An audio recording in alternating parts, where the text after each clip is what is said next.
YouTube? This is Shirley426, and today we have the review of the newly released Masquerade Gundam Kyrios from the 00 series. Now we finally got the certain mobile suit that was used by the main characters. At this point we can expect a Masquerade Gundam Virtue in the future as well. Now I would like to mention that this review will be a two-part review. On part 1 I'll be focusing on the mobile suit itself, and then on part 2 we will be talking about the transformation and its process as well. So, the kit came out yesterday, which was a Saturday at Gundam Base in Korea. So I finished building it last night, and here we are with the review. So let's see what we got. So on the mobile suit itself, I currently hand-wise I gave it the basic fist hands as well. These are the interchangeable fingers, and this kit does not use any of the this kit does not use any of polycaps, so everything you see is plastic. The only thing that's anything close to rubber are those clear pieces that goes all over the kit, so inside on the sides and the head, on the arms, so like the ones that we see in the Masquerade Exia, and I assume on the Dynamis as well, or Dunamis, whatever they call it, they pronounce it these days. Okay, so as usual, let's go over components. Since we talked about hands, here are all the hands that you are supposed to get. So number 1 are these open hands for left and right. These are the interchangeable fingers, as I mentioned. And then we have these two hands, which are meant for holding the beam sabers. You can see there are pegs on the inside hands, so we get 2 of those. And then we get 2 trigger fingers with 2 of the handles for the weapons. So one of the interesting parts about the Gundam Kyrios is that his weapons can be detached from its handle. So we can attach either this, and we also do get 2 of the missile launchers, which can be attached onto the arms. But if you don't like attaching them onto the arms like this, you can take it out, get one of the handles, and then attach it like this, like a gun. Although I'm not really sure what will be the big difference. Maybe it has better accuracy. But we do know the Gundam Astraea Type F does actually hold his missile launchers like this. So yeah. And that's it. And these parts do actually take a part in the transformation. And we have the gun here. So currently the scope here is actually on the inside. So there's a button on the back where you can click, which will... Oh, there we go. Which will pop open the scope. So, and obviously that green section here is a sticker. So that's a pretty neat gimmick. There's no springs inside, so it's definitely a fun gimmick for me at least. So that's that for the hands. Let's see what we get. So we also get the shield and its hidden blade and a small pilot figurine. It's been a while since I've seen one of these, but still pretty nice. So the shield, pretty long. I think it's definitely got longer than its old version. So I believe, yeah, the no-grade version was actually a little bit more shorter as well. But still, we still have the nice open gimmick right over here where you can open up the claw, bend the claw, and then we can extend it, and we still have the nice rotating gimmick right over here, and the nice bending gimmick, which I'm not really too sure on that part, but still. And then we have a hole on the bottom which to input or insert the hidden blade. Now personally I was hoping that we would get a kit that actually has the hidden blade inside the shield, but I guess technology wise, in terms of making gunpla, I guess that's still a little bit tricky to do, but still, oh well. So that's that. I'll be showing you the weapon demonstrations at the back section. And here we have some other parts. So number 1, we get 2 of the basic typical beam saber effect parts. These are the flat ones, so keep that in mind, 2 of those. As I mentioned, this kit does use one of those clear rubber parts for certain areas. So we have one that goes onto the head, legs, arms, and all sorts of places as well. And then here we have a sticker sheet, very minimum sticker sheet. We only get the basics. Number 1 is the eye, number 2 is the head camera for the front, 3 is the back head camera. Number 4 are the ones that goes onto the arms, and they're not really visible. And number 5 is the one that we saw on the gun. So very, very basic sticker sheet. And then we finally have this, the sticker decal sheet. We have a good amount of symbols and warning symbols, or whatever they call it these days. And then they have, and the only one I've used is this one that goes inside the chest. So yeah, hopefully I can actually show you guys that with a flashlight, because it's really, the clear green piece they use on this kit is kind of dark, so it's really hard to see what's behind there. Alright, and here we have some parts that I cut off as leftovers. Let me just move the kit a little bit to the side. So as you can see, those are the ones that you see are the ones I cut off, but there's also more here as a plate. So there's 2, so they're technically repeats of plates, so yeah. So here we have these 2 parts, which I'm going to assume are from like shoulder joint parts for certain kits. And then here we have this part, which I can only assume looks like a part that is meant to be used to like lock in the GN drive on the back. So yeah.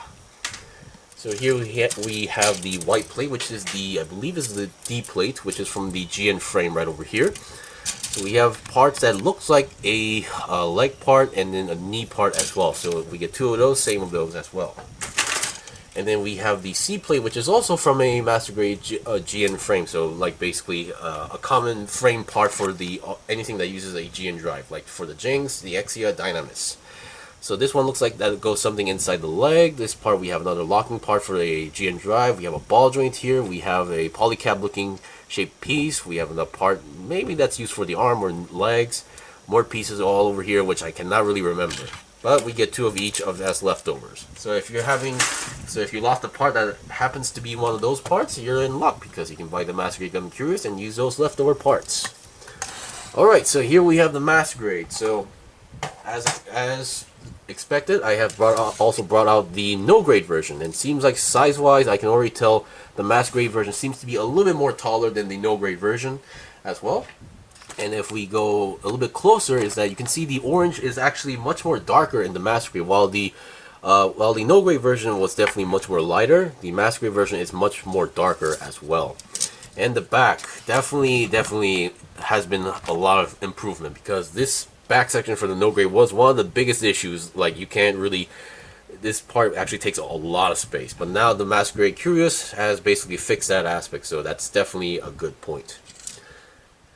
And yeah, obviously the Masquerade has minimal stickers. You can see the no-grade already is suffering from the small lack of details as well, like the colors on the wings, the shoulders. So yeah. But of course, the no-grade, before the Masquerade came out, the no-grade was definitely an okay kit to try out.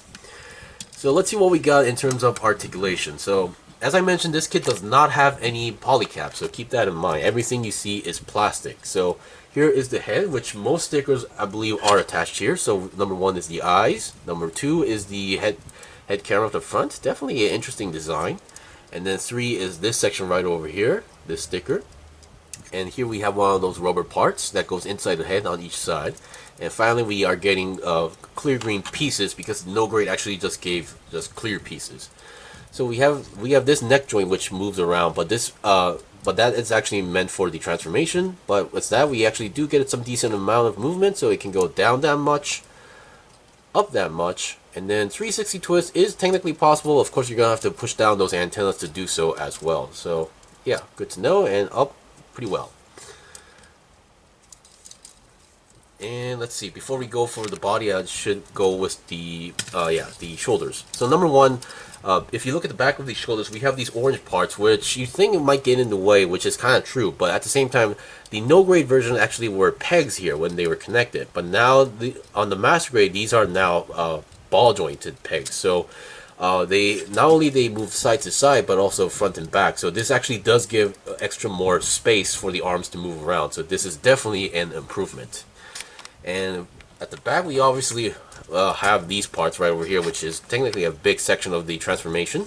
But we also have the GN drive, which you can plug out. I'm just going to plug it out right now.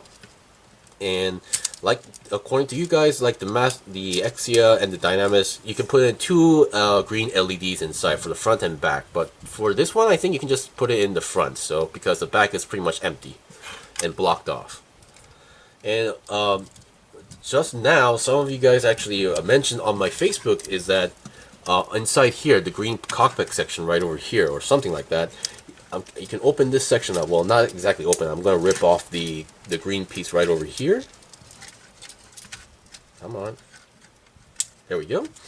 And here is the head of the Gundam abulhool. I think that's how you pronounce it, but what this is basically the prototype mobile suit of the Gundam Kyrios. So that's a small interesting detail going on there as well. So I wasn't really expecting this to see such detail, but yeah, that's definitely a cool, nice like reference as well. So I'm just going to cover that up once more and yeah, go back to the review. Okay, so here we have the arm articulation. The arms, first of all, we have the basic backward and forward shoulder movement. That's actually a pretty good range of movement going on here. We have a 360 twist on the arm itself, and of course, the way how you attach the arm is that you have to plug it in a certain direction like that. So when you're twisting or spinning the arm, just be aware that how the arms connect. And then the arms can go to the side a lot, more than 90 degrees. That's pretty good. Oops. And then the arm itself has a 360 twist as well. And here is the hole where you attach the missile launcher right over here, and then we have a nice double jointed bend, and here is where you clip on the shield to the arm. And here we have one of those rubber materials, and the wrists are pretty interesting. No polycaps, but they have a nice range of movement up and down and side to side, and rotation is no problem at all. And you can just plug it out if you want to do so. Pretty easy. And these are, and yeah, so they're not too stiff to the point where you can accidentally break it. So yeah, you don't need to worry about that. Now the body articulation is pretty interesting, including the extra shoulder articulation. So I just did this, but what you can also do is you can, oh boy, I think an arm piece almost plugged out. But what you can do is extend this part out, and you can do more movements going on here as well. And you can also go up and down on the shoulder itself, or this part itself as well.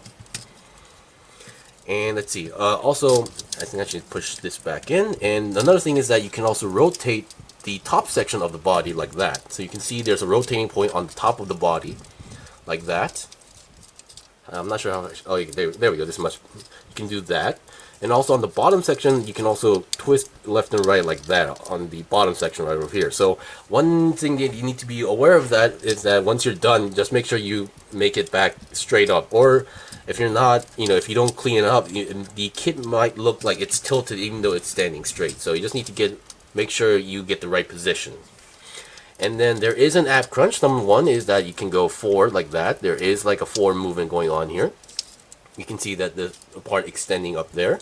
While if you have the backpack like this in its original position, the going backwards, it's not going to work that well. So I'm just going to do this and then show you guys it can also go back like that. So that's a interesting gimmick going on here. And just in case, you do have side-to-side movement, but no 360. Alright, so I think we've seen that on the top section. So now let's get the front skirt. Now the front skirt and back skirt are pretty interesting. They all each move individually, but they also have like a locking mechanism. So let's see. Oh, actually, before we go to the body, there's one more thing, is that the body section, you can open these sections up. You can open these sections up for some reason, and then you can also open up the cockpit to reveal the pilot. And also behind that green clear piece is that, let's see, you can see also the stickers that mention the name of the mobile suit as well. So I thought that was a neat gimmick. I think I should close that up. And then the front skirts are all individually moving parts, so they're technically connected as ball joints right over here on the top. You can see that. So they're not on the crotch area. Of course, because of this, they are kind of, if you're not careful, they will pop out as well. But another neat gimmick is that they also have, oh boy, is that there's like these teeth going on here, and then there's like a small hole here. So if you don't like your front skirt moving all over the place, you can lock them into place, and yeah, it'll stay there as well. Same goes for the back skirt. They also have like a locking gimmick right over here. You can see that, and then you can lock it in place. And so if you want to take out the beam saber, I would suggest that you do this and then do this, because this piece is kind of on the stiff side. So technically the way how this is supposed to work is that it's supposed to go to the side, but you need to pull out the peg a little bit. That's how the manual mentions it, and then you can do that. But of course, while pulling out the beam saber, you might actually pull out the entire peg like this, because the connection between the peg and the beam saber itself is very stiff. So just keep that in mind. And with the front skirts, they're kind of not in the best position, but with the front skirts on, you can go about 90 degrees to the front. And with the back skirt, they don't move as much as you think, so you can go 90 degrees to the back as well. I guess that's actually a lot than you think. And then we have a nice side swivel going on here, despite how the design is like that. And then we can go about almost, actually technically 90 degrees to the side. Of course, I guess it would depend on how you bend the part, because sometimes the parts will collide with each other. And yeah, and then we have a nice double jointed bend going on here on the legs, and we reveal some inner frame parts right over here. Now the some people were asking me on the wings, on the knees, which does collide a lot, are stickers. No, these are not stickers, but these are actually parts, separated parts like this. The inside part is actually empty, and then you just need to plug it in the middle. So that's a pretty good gimmick. And then let's see what we got. So we got the side boosters right over here, which you can. There's a small button here, and then you can push it in into like. There's a nice gimmick where you can push out the small thrusters going on there, like that. So a small gimmick, but nice detail.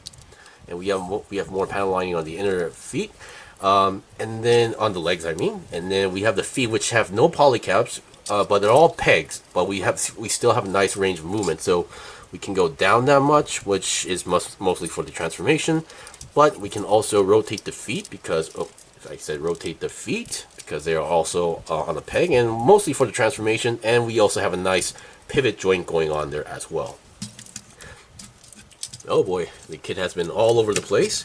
But as you can see, it has really great range of movement as well, and very good stability. So far, we haven't seen anything fall off other than the beam saber connecting part, but that's just because it's actually stiff. Alright, so we've seen the basics, so I'll be right back with the weapon demonstrations. Okay, here I'm back with the first demonstration of the equipment. So basically I went with the box art pose. I can't say it's 100% accurate, but yeah, here we have the claw gimmick on the shield. As I mentioned, the way how the shield connects on the kit is that this is where the clipping gimmick is, and then you clip it onto the arm right over here. Now, depending on the pose, it won't be too much of a big issue, but depending on how you position the arm and such, the shield may feel a little bit on the heavy side. So depending on like how you do it. So currently it's not falling off, but it will clip off a little bit easily depending on how you do it. So yeah. And then the gun, there's not much issue. Once you have it on the hand and with the handle, there's no issue that you should be having it with it, because the trigger finger actually goes inside the handle very tightly, so you will have zero issues. So once again, I'll be right back with some missile launchers. So yeah, I'll be right back. Okay, so here we have the missile launchers on the arms. So currently we can have it on the arms as I mentioned, and you can actually hold the gun while having the launchers because the connector is on top of or because you plug it onto the arm. So it doesn't really matter whether you have the gun or not. But as I mentioned, if you want to hold the missile launchers more like a gun, you can always do that as well. So all you need to do is unplug the gun and then replug the missile launcher right over here. And there you go.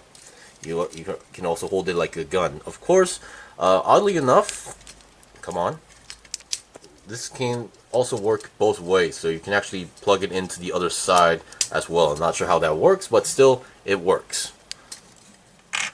Now, there's one more thing I need to mention. I think I forgot to mention this on the articulation part. So, because when you position the back section right over here, like this, there's going to be one articulation that you might not notice. So currently, you really can't go up to the back. But let's say if I release this, reposition this, and then do this, you can also go up a little bit to the back. So you do have like an articulation right over here that can go forward and backward as well. I can't really, it's really hard to tell if this is an ab crunch or not because the way how the structure is. But if you want to call that an ab crunch, be my guest. Just wanted to mention that I don't forget about that as well. Alright, so yeah, there's only one thing left to show regarding the mobile suit itself, and that would be the beam saber. So I don't think that's a really big gimmick, so I'm just gonna pull it out here. So one thing that I would like to mention is that, so as you can see, these pegs are going to be a little bit on the stiff side, so they're going to be stuck in there pretty badly. So once you pull it out, you might pull out the peg at the same time. So maybe what I would kind of suggest would to maybe sand this a little bit off so it doesn't go in too tightly, because as you can see, it's really tight at the moment. So maybe you can chip off a little bit on the peg on there so it doesn't, get stuck in there permanently. So as I mentioned, the way how these works is it's pretty simple. You have a hole there, you have a peg there, you just need to plug it in, and once you get it in, it's a very, very firm connection, that so firm that there's no way that it can go wrong at the moment. So just plug it in and you're good to go. So And the good part is that even though you have the missile launchers on, since it's on the side, you don't really need to worry about that. You just take off the fist, and hopefully I can do this on camera properly, but yeah. And there you go, you have the beam sabers as well. Yeah, so we've done with the basic mobile suit. So on part 2, I'll be showing you guys the transformation process and also do a comparison with the no grade version, transform version as well. So see you guys soon.